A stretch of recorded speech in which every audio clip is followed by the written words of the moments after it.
ফাংশনটা দেওয়া আছে, দিয়ে এটা চেক করতে দিয়েছে এটা ইভেন ফাংশন না অড ফাংশন। যদি এফ অফ মাইনাস এক্স সমান এফ এক্স হয় তবে সেটা ইভেন ফাংশন হবে, আর যদি এফ অফ মাইনাস এক্স সমান মাইনাস এফ এক্স হয় তবে সেটা অড ফাংশন হবে।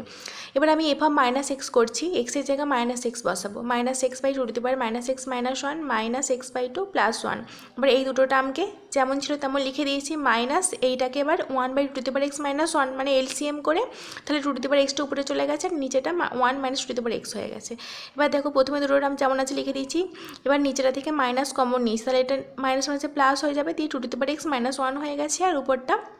X into two to the power x minus one plus one লিখেছি। এবার one minus x by two plus